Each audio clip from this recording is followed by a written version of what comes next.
বিদেশী বাতৰি শেষলৈ গুৱাহাটী মহানগৰীত ৩ মাহৰ ভিতৰত সংঘটিত হৈছে দ্বিতীয়টো দলবদ্ধ ধৰ্ষণৰ ঘটনা। এবাৰ হাতীগাঁৱত এগৰাকী মহিলাক দলবদ্ধ ধৰ্ষণৰ অভিযোগ উত্থাপন হৈছে। ভুক্তভোগীৰ অভিযোগৰ পিছতে ৩ ধৰ্ষণকাৰী সহ 4জনক গ্ৰেপ্তাৰ কৰিছে আৰক্ষীয়ে।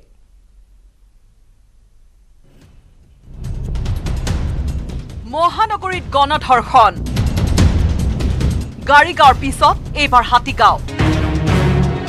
3 যুৱকৰ বিৰুদ্ধে মহিলাই তুলিলে গণধৰ্ষণৰ অভিযোগ। रेप हुआ है मेरे साथ 3 लोग ने। মহিলাৰ অভিযোগৰ পিছতে হাতীগাঁও থানাৰ আলহী হল এই 3টা অভিযুক্ত। নাইমুদ্দিন আলী, মুকুল ইছলাম, আশৰাফুল আমিন। এই 3টা অভিযুক্ত ধৰ্ষণকাৰী আছিল ভুক্তভোগী মহিলাগৰাকীৰ সহকৰ্মী।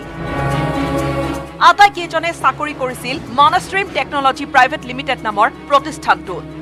অভিযোগ অনুসৰি 3 যুৱকে বুধবাৰে দুপৰীয়া ভাত খুৱাবলৈ মাতি নিছিল মহিলাগৰাকীক।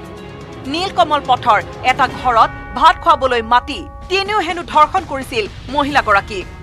खाना खाने के लिए गया, पहले वो लोग बोला कि हम लोग का रूम में देख के आओ, बाद में हम लोग को कुछ होगा तो आना जाना रहता है। टोटल 4 लड़का। हाँ, 3 लड़का ने रेप किया है। বুধবাৰে নিশা মহিলাগৰাকীয়ে হাতীগাঁও থানাত গোচৰ ৰুজু কৰাৰ পিছতে বৃহস্পতিবাৰে হাতীগাঁও আৰক্ষীয়ে গ্ৰেপ্তাৰ কৰে 3 অভিযুক্তক। পিছে অভিযোগ অস্বীকাৰ কৰি ধৃত 3 যুৱকৰ দাবী গোচৰ তৰা মহিলাগৰাকীয়ে 5,000 টকা বিচাৰিছিল। ব্লেকমেইলিং কৰা টকা আদায় নিদিয়াৰ বাবে মহিলাগৰাকীয়ে আৰোপ কৰিছে ভুৱা গোচৰ। ব্লেকমেইল কৰিছে আপোনাৰ লোক কৈছো নহয়। কি ব্লেকমেইলিং কৰিলে কি কাৰণে কৰিলে?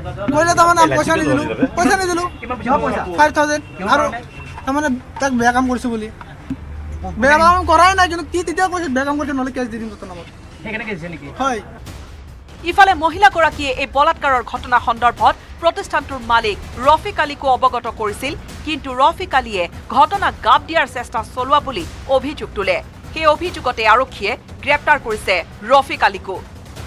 4 मतलब वो इन्वॉल्व है, जानते हुए भी उसने कुछ एक्शन नहीं लिया, इसलिए उसका नाम भी मैंने डाल दिया। 4জনক কাম কৰিছে। তেখেত কোম্পানীটোৰ মালিক হয় আৰু তেখেতকো জনাইছিলে ভিকটিম গৰাকীৰ লগে লগে। তাৰপিছত আমি ইনভেষ্টিগেশ্যন কৰি আছো। এতিয়া বাকী পৰ্যায়ত ক'ত কি হয় আমি ইনভেষ্টিগেশ্যনৰ পিছত গম পাম। মহানগৰীত ক্ৰমবৰ্ধিত অপৰাধৰ মাজতে 3 মাহৰ ভিতৰত সংঘটিত দ্বিতীয়টো গণধৰ্ষণ কাণ্ডই চাঞ্চল্যৰ সৃষ্টি কৰিছে। কেমেৰা পাৰ্চন প্ৰভাস সিঙৰ সৈতে ভাস্কৰ হাজৰিকাৰ report, news 18 Assam north east.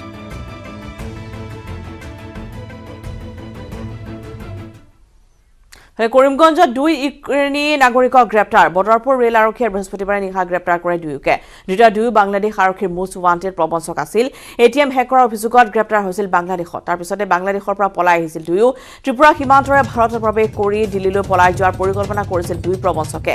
Delhi অভিমুখী ৰেলৰ পৰা আটক কৰিছিল 2 প্ৰবঞ্চকক। দীৰ্ঘ সময় জেৰাৰ অন্তত গ্ৰেপ্তাৰ হৈছে 2 ইউক্ৰেইনী নাগৰিক। পুনৰবাৰ জনাইছো যে কৰিমগঞ্জত 2 ইউক্ৰেইনী নাগৰিকক গ্ৰেপ্তাৰ কৰা হৈছে। বদৰপুৰ ৰেল আৰক্ষীয়ে বৃহস্পতিবাৰে নিশা গ্ৰেপ্তাৰ কৰিছে 2কে। 2 বাংলাদেশ আৰক্ষীৰ মোষ্ট ৱান্টেড প্ৰবঞ্চক আছিল।